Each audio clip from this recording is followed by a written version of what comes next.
नमस्कार, times now Bharat पर आपका स्वागत है। आपके साथ मैं हूं राकेश पांडे। शाम के 5 बजने वाले हैं। वक्त हो गया है देश के सबसे पसंदीदा डिबेट शो राष्ट्रवाद का। राष्ट्रवाद यानी देश से बढ़कर कुछ नहीं। जिस अवधेश प्रसाद को फैजाबाद जीत के बाद अखिलेश अपना सबसे करीबी मान रहे थे, उन्हीं अवधेश प्रसाद के बेटे अजीत प्रसाद ने क्या समाजवादी पार्टी को बेनकाब कर दिया है? क्या जो समाजवादी पार्टी का इतिहास रहा है, उपचुनाव से पहले एक बार फिर उसी की पुनरावृत्ति हो रही है? योगी आदित्यनाथ समाजवादी पार्टी के जिन काले कारनामों की बात कर रहे थे, क्या अखिलेश के नेता उन पर मुहर लगा रहे हैं? फैजाबाद से सांसद अवधेश प्रसाद के बेटे अजीत प्रसाद पर अयोध्या में मुकदमा दर्ज किया गया है। अजीत प्रसाद जो अवधेश प्रसाद के बेटे हैं, उन पर अपहरण, मारपीट और धमकी देने का आरोप है। अजीत प्रसाद के साथ कई और लोगों पर भी एफआईआर दर्ज की गई है। अवधेश प्रसाद के बेटे पर एफआईआर दर्ज होने के बाद बीजेपी हमलावर है तो अखिलेश यादव बैकफुट पर है। सवाल है कि क्या अखिलेश इस मामले पर चुप्पी कब तोड़ेंगे? सवाल यह भी कि क्या अखिलेश अवधेश के बेटे पर एक्शन ले पाएंगे? आज इसी मुद्दे पर डिबेट, लेकिन पहले रिपोर्ट देखिए।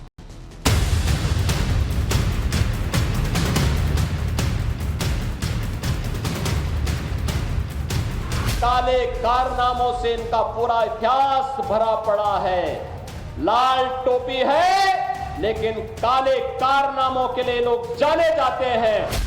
लोकसभा चुनाव के बाद जिस अवधेश प्रसाद को मिली जीत के बाद मुकुट पहनाकर अपने साथ लिए फिर रहे थे अखिलेश यादव, अब उसी अवधेश प्रसाद के बेटे अजीत प्रसाद ने मुकुट की चमक को फीका कर दिया। उपचुनाव से पहले योगी बार बार समाजवादी पार्टी के जिन काले कारनामों की बात कर रहे हैं, अब अखिलेश के नेता लगातार योगी के उस बयान पर मोहर लगाते दिख रहे हैं। ताजा मामला आया धर्मनगरी अयोध्या से, जहां के सांसद अखिलेश के करीबी अवधेश प्रसाद हैं और आरोप भी सांसद अवधेश प्रसाद के बेटे अजीत प्रसाद पर लगा। अजीत प्रसाद के खिलाफ अपहरण, धमकी और मारपीट का मुकदमा दर्ज किया गया। अजीत प्रसाद के अलावा 5-6 अन्य आरोपियों के खिलाफ भी मुकदमा दर्ज किया गया। अयोध्या के कोतवाली नगर में रोहित तिवारी नाम के शख्स ने मामला दर्ज कराया। अजीत प्रसाद पर स्टेट बैंक तिराहे के पास अपहरण कर मारपीट का आरोप है। आरोप है कि जमीन की खरीदारी में कमीशन देने को लेकर विवाद हुआ था। जब अखिलेश यादव और समाजवादी पार्टी की राजनीतिक ताकत बढ़ती है तो उनके लोग गुंडागर्दी और अपराध में उतर पड़ते हैं।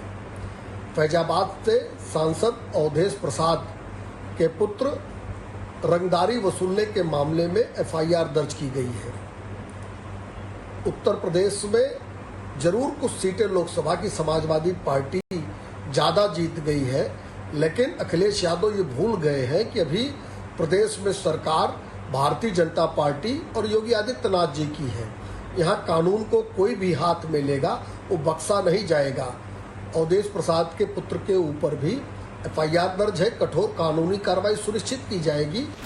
मुकदमा दर्ज होने के बाद अजीत प्रसाद की मुश्किलें तो बढ़ गई। अजीत प्रसाद मिल्कीपुर विधानसभा उपचुनाव में गठबंधन से दावेदार भी है। अजीत प्रसाद प्रॉपर्टी डीलिंग का भी काम करता है। अपहरण, धमकी और मारपीट मामले के बाद अजीत प्रसाद की दावेदारी भी खतरे में पड़ सकती है। कि मुकदमा दर्ज हुआ है तो यकीनी तौर पर पुलिस ने किया होगा और इस पर कार्रवाई होगी, जांच होनी चाहिए। सबसे पहली चीज तो ये, क्योंकि समाजवादी पार्टी के लोग मुस्तकिल सत्ता पक्ष की तरफ से हाशिए पर हैं और मुझे लगता है कि इसकी मुकम्मल जांच हो और उच्च स्तरीय जांच होनी चाहिए कि बिला वजह के लिए आप किसी को इस तरीके से ना टारगेट करें। बीजेपी बार बार आरोप लगाते आई है, समाजवादी पार्टी के डीएनए में गुंडई है, अराजकता है। चंद दिन पहले ही यूपी के सीएम योगी आदित्यनाथ ने समाजवादी पार्टी पर हमला बोलते हुए कहा था कि भले ही ये लाल टोपी पहनते हैं, लेकिन कारनामे इनके काले हैं। अगर इनके इतिहास के पन्नों को लड़ते हुए आप जाएंगे तो बहनों और भाइयों, काले कारनामों से इनका पूरा इतिहास भरा पड़ा है। लाल टोपी है, लेकिन काले कारनामों के लिए लोग जाने जाते हैं। गरीबों की जमीनों पर कब्जा करते हैं, अराजकता फैलाते हैं, देशद्रोही तत्वों को अपने राजनीतिक स्वार्थ के लिए प्रश्रय देते हैं, अराजकता फैलाते हैं। और इसीलिए मैं कह सकता हूं बहनों और भाइयों कि जैसे कुत्ते की पूंछ सीधी नहीं हो सकती, वैसे ही ये समाजवादी पार्टी के दरिंदे जो बेटियों की सुरक्षा के साथ खिलवाड़ कर रहे हैं, ये कभी ठीक नहीं हो सकते। इनके लिए तो कानून के दायरे में ला करके इन पे शिकंजा कसना पड़ेगा और हमारी सरकार वही काम कर रही है इनके साथ में। यह कोई पहला मामला नहीं। इससे पहले पिछले 1 महीने में समाजवादी पार्टी के कई नेताओं पर संगीन और गंभीर आरोप लगे। अयोध्या में सपा नेता मोहित खान पर नाबालिग बच्ची से गैंगरेप का आरोप लगा। मोहित खान फिलहाल जेल में है। कन्नौज में अखिलेश और डिंपल यादव के करीबी नवाब पर नाबालिग से रेप का आरोप, नवाब भी जेल में है। भदोही में समाजवादी पार्टी के नेता जाहिद बेग पर नाबालिग लड़की को आत्महत्या के लिए उकसाने और बाल मजदूरी करने का आरोप है। जाहिद बेग ने कोर्ट में सरेंडर किया। तो मऊ में सपा के नेता वीरेंद्र बहादुर पाल पर सहयोगी महिला ने रेप का आरोप लगाया। वीरेंद्र बहादुर तब से फरार है। रामपुर में सपा सांसद मोहिबुल्लाह नदवी का करीबी साजिद अली पर अस्पताल में दुष्कर्म का आरोप लगा, जिसके बाद से साजिद अली फरार है, जिसके खिलाफ गैर जमानती वारंट जारी हो गया। लोकसभा चुनाव में भले ही अखिलेश यूपी में 37 सीटें जीत गए, लेकिन उपचुनाव से ठीक पहले ऐसे कारनामे अखिलेश की मुश्किलें जरूर बढ़ा सकते हैं। अखिलेश यादव अब तक अपने नेताओं के बचाव में ही उतरे। रेप पीड़ितों का पक्ष लेने की बजाय अखिलेश ने डीएनए टेस्ट की मांग की। अब सवाल है कि क्या समाजवादी पार्टी का जो इतिहास रहा है काले कारनामों का, वो फिर एक बार उपचुनाव में सबसे बड़ा मुद्दा बनेगा। सवाल यह भी है कि जिन काले कारनामों की बात सीएम योगी आदित्यनाथ कर रहे थे, सपा के नेता लगातार उसके सैंपल दे रहे हैं। सबसे बड़ा सवाल तो ये कि अखिलेश यादव गंभीर आरोप वाले अपनी पार्टी के नेताओं पर कब एक्शन लेंगे। ब्यूरो रिपोर्ट, टाइम्स नाउ नव भारत। तो चलिए, ये रिपोर्ट आपने देखी। आपका परिचय आज के मेहमानों से करवाता हूं। प्रदीप भंडारी जी भारतीय जनता पार्टी के नेता और राष्ट्रीय प्रवक्ता, विशाल मिश्रा है पॉलिटिकल एनालिस्ट के तौर पर, प्रोफेसर धर्मेंद्र यादव है समाजवादी पार्टी के नेता और प्रवक्ता, वरुण पुरोहित जी हैं कांग्रेस पार्टी के नेता। आप सभी का बहुत बहुत स्वागत है। धर्मेंद्र जी, आपसे शुरू कर रहा हूं। राजा के राजकुमार तो उन पर किडनैपिंग का केस दर्ज हो गया है, गाली गलौज मारपीट, ऐसे राजकुमार होते हैं क्या सपा में?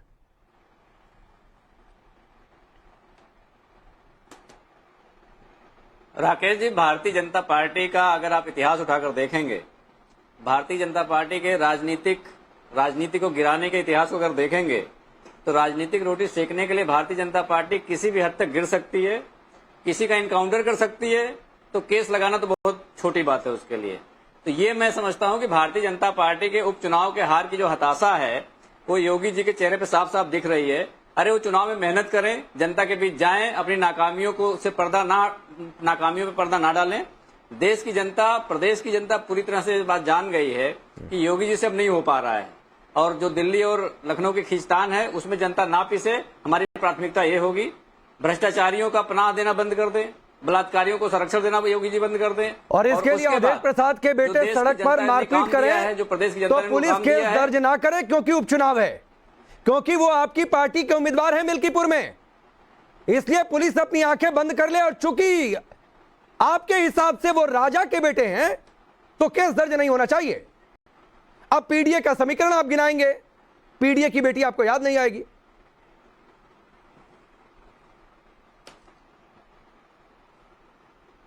भारतीय जनता पार्टी के समय में उत्तर प्रदेश महिला अपराध में नंबर 1 पर है। इस बात को आपको बोलना चाहिए। समय में उत्तर प्रदेश 5 तरीके के अपराधों में नंबर 1 पहली बार हो गया था। उत्तर प्रदेश के इतिहास में।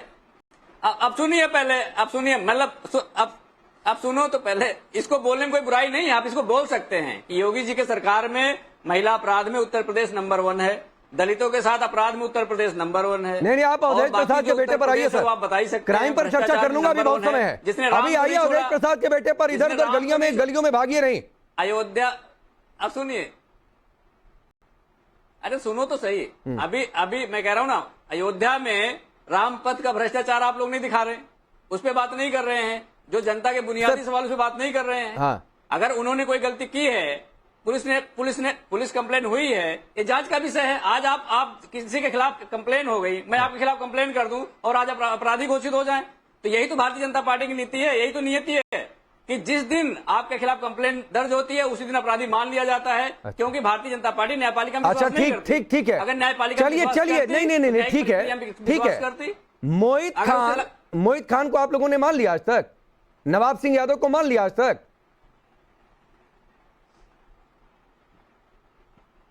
लखनऊ में महिला दरोगा का अपहरण हो जाता है, इसको नहीं बोलेंगे आप। महिला दरोगा का अपहरण करके और जो गुंडे हैं रात भर उसको कार में घुमाते हैं, उसके बारे में आप बात नहीं करेंगे। अगर पत्रकार कोई ठाकुरबाद का खुलासा कर दे, उसके खिलाफ एफआईआर हो जाती है, उसके बारे में आप बात नहीं करेंगे। गाजियाबाद में योगी जी स्मार्टफोन दे के आते हैं और जैसे कोई निकल के बाहर आता है, गुंडे उसको छीन के लेके चले जाते हैं। ये भारतीय जनता पार्टी और योगी जी का कानून व्यवस्था है, इसका गुणगान आप लोग करते रहिए। नहीं, ठीक है सर, आप ठाकुर बोलिए, वो यादव बोले। अगर आप जनता पिसती रहे, टीआरपी कम हो जाए। ठीक है सर, नहीं नहीं सर, मेरी टीआरपी और चैनल की टीआरपी की चिंता मत करिए। आप ठाकुर करिए, वो यादव करें, आप दोनों बोलो, बाकी जनता का ही, दोनों बोलो, जनता का कोई मतलब नहीं है। गाजीपुर तक चलिए, प्रदीप भंडारी सब आप लोगों का किया धरा है, चुनाव है तो केस दर्ज करा दिया, पुलिस आपकी है, पूरी तरह से डूबी हुई है। देखिए, ये रहे जब कांग्रेस शासन में हुआ करती थी, ये मिनिस्ट्री ऑफ होम अफेयर्स की रिपोर्ट है, इकोनॉमिक टाइम्स ने रिपोर्ट किया है, जो टाइम्स ऑफ इंडिया का सिस्टर न्यूज़पेपर है।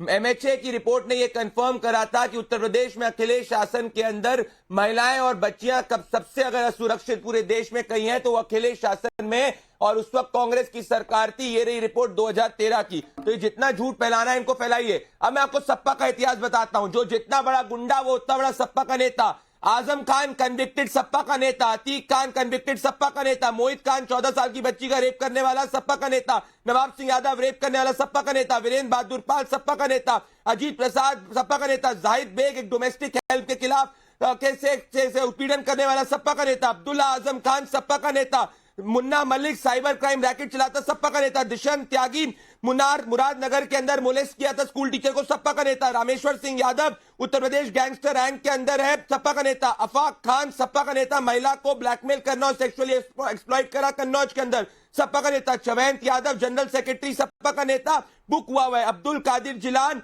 सपा का नेता एक्सटॉर्शन के अंदर बुक हुआ है, सचिन खरवानी वैंडलाइज करने के अंदर कार लूटने के अंदर में सपा का नेता, सचिन केशवानी सपा का नेता, सैयद खतून सपा का नेता, शफीकुर रहमान की मृत्यु हो चुकी है, संबल राइट के अंदर वो एक्यूज थे, उमेदपुर पालान वापस से कम्युनल वायलेंस इंसाइट करने के लिए सपा का नेता, इरशाद कुरैशी रेप का आरोप सपा का नेता, निजाम कुरैशी रेप का रायट का आरोप सपा का नेता, और अवधेश प्रसाद जिससे राहुल गांधी और अखिलेश यादव अयोध्या का राजा बताते हैं, उनका बेटा जो है वो 15 लोगों की गाड़ियों के साथ आके गरीब को उत्पीड़न करता है, उससे लैंड ग्रैब करता है, समाजवादी पार्टी का नेता। और एक भी केस में अखिलेश यादव ये नहीं कहा कि कार्रवाई न्याय पूर्वक होनी चाहिए। अगर मान लीजिए कि एफआईआर जो है राकेश जी वो गलत एफआईआर है, जाइए कोर्ट में, कोर्ट से लेके आइए जो कोर्ट ने कहा है, परंतु नहीं, ये सिर्फ और सिर्फ बलात्कारियों और गुंडों के साथ खड़े होते। और आज 37 सीट है, ऐसे हाल है, कल को इनकी सरकार आ जाएगी तो बताता हूं क्या करते थे ये इनकी सरकार के वक्त में 699 मर्डर। ये रहा को वापस से टाइम्स ऑफ इंडिया रिपोर्ट करूंगा, मैं टाइम्स ऑफ इंडिया पे बहुत विश्वास रखता हूं मैं। 699 मर्डर 45 दिन के अंदर हो गए थे जब अखिलेश यादव का शासन था। तो ये क्या बोलेंगे, ये सिर्फ गुंडाइयों और रेपिस्टों को प्रोटेक्ट करते हैं, इनको दिक्कत इसी बात। अब चलिए धर्मेंद्र यादव, जिस तरीके से नाम गिनवा दिए प्रदीप भंडारी ने, मैं आपको भी देता हूं सर, और उसी फ्लो के साथ अगर आप नाम गिनवा सकते हैं तो नाम गिनवाइए, जनता को भी पता चले। नंबर 1 बात है। नंबर 2 बात, सवाल दूसरा ये इसी के साथ कि आप एनकाउंटर को फर्जी बताएंगे लेकिन एक एनकाउंटर फर्जी साबित नहीं कर पाएंगे। इसी तरीके से आप केस फर्जी बताएंगे लेकिन केस को अदालत में जाकर चैलेंज देकर एफआईआर क्वेश्चन नहीं करा पाएंगे। क्या आपने अभी तक जाकर अदालत में यह कह दिया है कि यह चुनाव से पहले जानबूझकर एफआईआर की गई, इसे क्वेश्चन किया जाए? क्या आपकी पार्टी ने यह मूव किया है? दोनों बातों का जवाब दीजिए। काशी में बेटी की अस्मिता लूटने वाले भारतीय जनता पार्टी के 3 नेता, जिसको भारतीय जनता पार्टी जमानत मिलने के बाद केक खिला रही थी, पिज्जा खिला रही थी, ये भारतीय जनता पार्टी का असली चरित्र है। बिल्किस बानो के रेपिस्टों को भारतीय जनता पार्टी माला पहनाती है, ये भारतीय जनता पार्टी की नीच मानसिकता है। भारतीय जनता पार्टी मणिपुर में बेटियों के खिलाफ हो रहे अत्याचार पर नहीं बोल सकती है, भारतीय जनता पार्टी की जो चरित्र है वो दिखाता है। प्रज्वल रेवन्ना अपनी मां की उम्र की महिला के साथ रेप करता है और मोदी जी उसका हाथ पकड़ बोलते हैं कि प्रज्वल रेवन्ना को वोट दीजिए और उसको वोट देंगे तो आप हमें वोट देंगे। ये चरित्र भारतीय जनता पार्टी का है। विंध्याचल में उसके पति के सामने महिला दर्शनार्थी के साथ रेप करते हैं गुंडे, योगी की सरकार में उस पर बात नहीं करेंगे। मंदिर परिसर के अंदर अयोध्या में भारतीय जनता पार्टी की सरकार में बेटी के साथ रेप होता है और योगी जी कहते हैं हमारे पास बड़ा प्लीज मैं यहाँ पर इंटरप्ट करूंगा। धर्मेंद्र यादव सुनिए सर, प्लीज प्लीज प्लीज मेरे सामने गलत फैक्ट लेकर मत आया करिए और प्रोपेगेंडा तो कम से कम बिल्कुल मत फैलाया करिए। प्रदीप भंडारी एक मिनट नहीं सुनिए सर, सुनिए मंदिर को लेकर वेद से जोड़ा मत करिए सर, मेरे सामने बिल्कुल मत जोड़ा करिए, मुझे बड़ी दिक्कत हो जाती है। आपकी हिम्मत नहीं होगी धर्मेंद्र यादव किसी दूसरे धर्म के इबादत गाह को किसी अपराध से जोड़ देना। और सुनिए सर, मैं फैक्ट दुरुस्त करता हूं। नहीं सुनिए धर्मेंद्र यादव सुनिए, मुझे पता है आपको राम मंदिर से चिढ़ है, मुझे पता है बहुत दिक्कत होती है, राम मंदिर बन गया, मुझे पता है अभी तक आपके नेता राम मंदिर नहीं जा पा रहे, नहीं जा पा रहे। और सुनिए सर, फैक्ट दुरुस्त कर रहा हूं अभी, नहीं धर्मेंद्र यादव पहले सुनिए फिर जवाब दीजिएगा, पहले सुनिए धर्मेंद्र यादव सुनिए, एक मिनट सुनिए भाई। ये फैक्ट है कि मंदिर में कोई दुष्कर्म नहीं हुआ है, मंदिर से 40 किलोमीटर दूर गेस्ट हाउस में दुष्कर्म हुआ है। और जिस नेता के कहने पर आप ये बात बोल रहे हैं, उदित राज जिन्होंने ट्वीट किया था, वो उदित राज माफी मांग चुके हैं इस बात के लिए।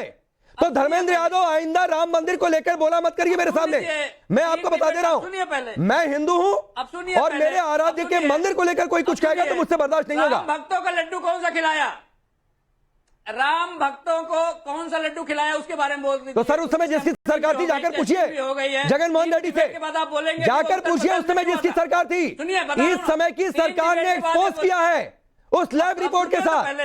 प्रदीप भंडारी, नहीं एक बहुत ऑब्जेक्शनल बात है, एक मिनट रुक जाइए भाई, रुकिए धर्मेंद्र जी, या तो आप सर बोलिए कि गलती से निकल गया तो मैं उस बात को छोड़कर आगे निकल जाऊंगा, वरना मैं छोड़ूंगा नहीं कि राम मंदिर में रेप हुआ आप बोलकर निकल जाएंगे, मेरे सामने ऐसा नहीं होगा। प्रदीप भंडारी।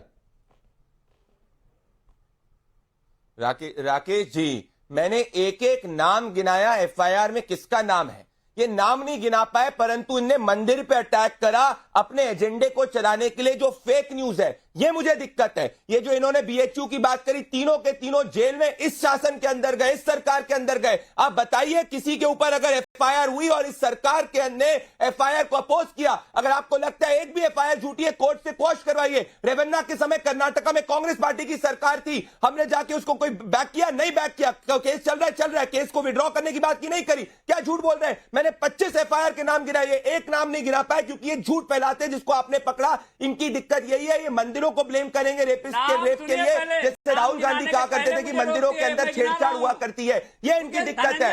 इनकी दिक्कत ये है, ये 14 साल की बच्ची का रेप करने वाले के साथ में खड़े होते, ये 14 साल की बच्ची का रेप करने वाले के साथ खड़े होते। अभी तक इन्होंने मोहित खान को अपनी पार्टी से नहीं हटाया। क्या बात करेंगे आप? अरे मोहित खान को अपनी पार्टी से हटाया, हमने कुलदीप सिंह सेंगर को अपनी पार्टी से हटाया था, आपने मोहित खान को अपनी पार्टी से हटाया? नहीं अभी मुझे अभी इस पूरे डिबेट में एक लाइन से मतलब है, और वो लाइन धर्मेंद्र जी नहीं सुनिए सर प्लीज, अभी आप धनंजय सिंह से लेकर जितने नाम गिनाने हो गिना लीजिए, या तो पहले बोलिए कि ये राम मंदिर वाली लाइन मेरे मुंह से गलती से निकल गई, नहीं तो मैं आज इससे आगे बढ़ूंगा नहीं, और नहीं तो साबित करिए सर कि राम मंदिर में रेप हुआ है। निकाल दिया पार्टी से, पूछे इनसे प्रदीप भंडारी। नहीं पहले सुनिए धर्मेंद्र यादव, या तो आप बोलिए कि मेरे पास कोई फैक्ट नहीं है, गलती से मेरे मुंह से निकल गया कि राम मंदिर में रेप हुआ, वरना मैं इससे आगे आज बढ़ूंगा नहीं, आपको बता दे रहा हूं सर। नहीं आप नहीं मैंने कहा अयोध्या में रेप हुआ। नहीं तो राम मंदिर में आपने कहा। उत्तर प्रदेश में आई चैलेंज यू, ये 2 डिबेट के बाद आप I challenge you Dharmendra Yadav, आपने राम मंदिर का नाम लिया, अयोध्या का नाम नहीं लिया। अयोध्या में तो मोहित खान ने भी किया रेप, मंदिर 12 साल की नाबालिग के साथ, पिछड़े समाज की बच्ची के साथ, वो भी अयोध्या में हुआ। अयोध्या में रेप हुआ, योगी सरकार तो राम मंदिर बार कह रहा हूं आपने मंदिर नहीं धर्मेंद्र यादव मंदिर परिसर कहा। धर्मेंद्र यादव या तो आप माफी मांगिए या तो बोलिए कि गलती से निकल गया, मुझे खेद है, मैं इससे आगे बढ़ूंगा नहीं सर आज।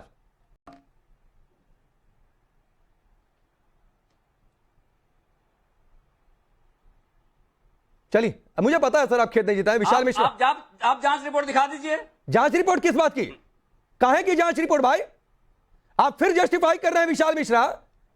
फैक्ट ये है कि 40 किलोमीटर दूर एक गेस्ट हाउस में दुष्कर्म हुआ है। बताइए फैक्ट ये है कि उसके आरोपी गिरफ्तार कर लिए गए हैं। 40 किलोमीटर अयोध्या में नहीं है, मंदिर परिसर नहीं आता अयोध्या। अरे तो मंदिर परिसर कहेंगे आप?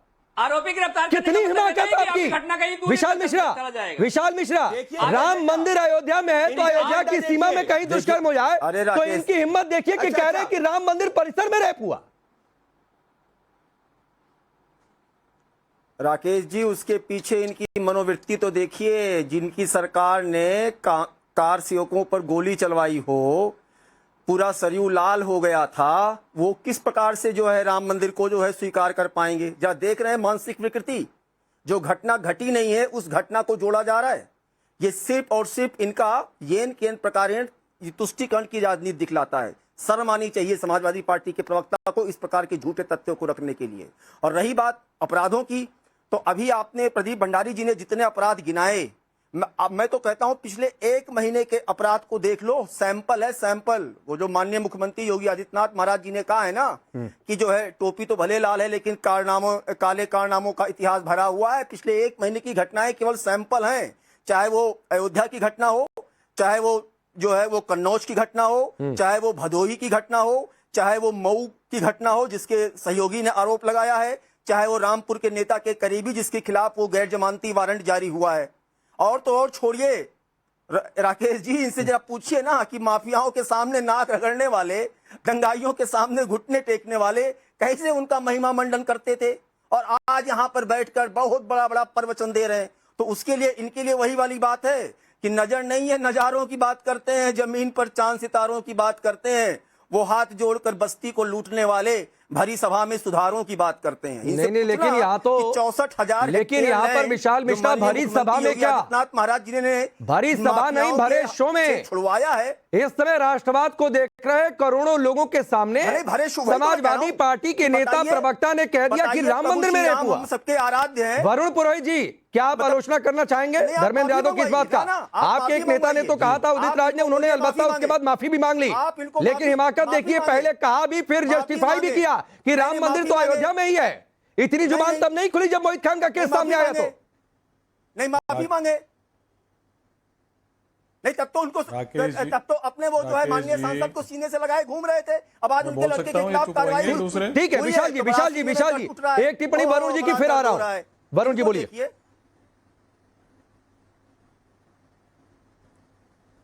राकेश जी, मैंने कई बार कहा शाब्दिक आचरण बड़ा मर्यादित होना चाहिए राजनीति में आप होते होते। अगर किसी पार्टी के आप प्रवक्ता हो, चाहे भारतीय जनता पार्टी हो चाहे समाजवादी पार्टी, तो आपको एक एक शब्द, क्योंकि आपके शब्द पूरे देश में फ्लोट होते हैं, नेशनल चैनल्स पे जब हम बोलते हैं तो शब्दों का आचरण, उसकी मर्यादा इतना तोल मोल के बोलना चाहिए कि आपकी पार्टी पे कोई फर्क नहीं पड़े। और अभी तो योगी आदित्यनाथ जी की राजनीतिक अस्तित्व की लड़ाई लड़ रहे हैं वो तो, और अखिलेश की भी राजनीतिक क्योंकि मजबूत है उत्तर प्रदेश में अखिलेश की पार्टी और योगी आदित्यनाथ की फाइट है पॉलिटिकल। तो अखिलेश की जो पार्टी है समाजवादी पार्टी के एक एक आदमी को सतर्क हो जाना चाहिए। अगर उनका कोई सदस्य कोई बदमाशी में लिप्त है, कोई गुंडागर्दी में लिप्त है, उसको तुरंत प्रभाव से इनको चुनाव तक तो कम से कम इनको हटा देना चाहिए पदों से। अरे कैसे हटाएंगे, तो उम्मीदवार है। सबसे बड़ा इश्यू जो आपने उठाया वो है जो सांस, मेरी बात तो सुनो, मैं उसी पे आ रहा हूँ। सबसे बड़ी बात क्या है कि इस समय जो बेटे बेटी हैं, चाहे सांसद हो, मंत्री हो, एमएलए हो, किसी भी पार्टी के, उनके बेटे बेटियों को किस प्रकार से टिकटें दी जा रही है पूरे देश के अंदर, तो ये राजनीतिक व्यवस्था को तो पैरालाइज करने का ही प्रयास है।